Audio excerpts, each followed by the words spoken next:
Remote से खुलते हैं दरवाजे। केजरीवाल की 2 मंजिला घर में लगी है लिफ्ट। फर्नीचर ऐसा कि आंखें खुली रह जाएं। केजरीवाल की शीश महल की तस्वीर कर देगी हैरान। ना टेंडर ना अनुमति ना ही करवाया नक्शा पास, क्या पूरी बिल्डिंग है अवैध। वन विभाग ने दी 9 पेड़ काटने की इजाजत, काट दिए 150 पेड़।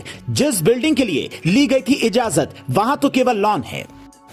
अरविंद केजरीवाल कहते थे कि दिल्ली को विदेश बना देंगे, वो तो अभी भी नहीं हुआ, लेकिन अपना घर उन्होंने विदेशों की तरह जरूर बना लिया है। पहले इसके खर्चे पर सवाल उठे, अब एक और चैनल इनके घर में घुस गया। इसके बाद अंदर से जो तस्वीर आई वो दंग कर देने वाली थी। उनके घर में दरवाजे रिमोट से खुलते हैं। महज 2 मंजिला बिल्डिंग के लिए घर में लिफ्ट लगाई गई है। 42 लोगों का स्टाफ साफ सफाई के लिए रखा गया है। लॉन इतना बड़ा है कि चलकर वजन कम हो जाए। पार्किंग इतनी बड़ी है कि पूरी आम आदमी पार्टी के नेताओं की गाड़ियां वहां पार्क हो जाएं। घर के अंदर जो डाइनिंग एरिया बना है उसके सोफे देखकर आपको समझ आ जाएगा कि 45 करोड़ रुपया कहां लगा है। आम आदमी कहलाए जाने वाले सीएम ने जो ऐशगाह बनाई है उसमें ऐशो आराम का हर सामान रखा गया है। अंदर घुसते ही आपको लगेगा कि आप हिंदुस्तान में नहीं बल्कि इंग्लैंड के किसी महल में चल रहे हैं। ऐसा शानदार इंटीरियर और फ्लोर है। सफेद टाइल्स पर गोल्डन लाइट ऐसे पड़ती हैं जैसे राजा महाराजाओं के महलों में पड़ती थी। दीवारों की जगह ज्यादातर लकड़ी की कारीगरी के सेट बनाए गए हैं। संजय लीला भंसाली देखेंगे तो कहेंगे कि अगली फिल्म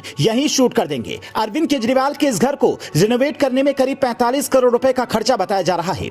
अरविंद केजरीवाल के घर की टॉयलेट में जो सीट लगी है उसकी कीमत 4.27 लाख रुपए है। ये पूरे टॉयलेट की नहीं बल्कि उसमें लगी सिर्फ एक सीट की कीमत है। ऐसे 2 कमोड अरविंद केजरीवाल के घर में लगे हैं। 10,43,150 रुपए का एक टीवी उनके घर में लगाया गया है। कमाल की बात यह है इस टीवी की मार्केट में कीमत 3.98 लाख रुपए है, लेकिन अरविंद केजरीवाल ने ऐसे 10 टीवी 10 लाख से भी ज्यादा कीमत में खरीदे।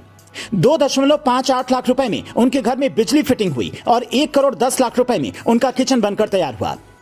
अरविंद केजरीवाल और उनकी पार्टी घर पर किए गए खर्च को नकार नहीं रहे हैं। ये वो तर्क दे रहे हैं कि बाकी लोगों ने भी तो अपने घरों पर इतना खर्च किया है, लेकिन बाकी नेताओं ने शोर तो नहीं मचाया था कि शीला दीक्षित के घर में कितनी एसी लगी हैं। बाकी नेताओं ने तो नहीं कहा था कि मैं 4 कमरों के घर में रह लूंगा। बाकी नेताओं ने तो कसम नहीं खाई थी कि मैं भोग विलास नहीं करूंगा। बाकी नेताओं ने तो नहीं कहा था कि सारे नेता चोर होते हैं। बाकी नेता तो चप्पल पहनकर ऑफिशियल फंक्शन में नहीं घूमते हैं। बाकी नेता तो नहीं कहते कि हम आम आदमी हैं। ये सब आपने कहा था, इसलिए सवाल आपसे किया जा रहा है। वरना नेताओं के पास इससे महंगे महंगे घर भी हैं और आपके पास भी होना चाहिए, उसमें दिक्कत नहीं है। लेकिन आप ये मान लीजिए कि आप भी बाकी नेताओं की तरह ही हैं। कोई अलग राजनीतिक पार्ट जनता को मत पढ़ाइए, और अगर पढ़ाएंगे तो ये सारे सवाल आपसे पूछे जाएंगे। Bureau report, leading Bharat TV.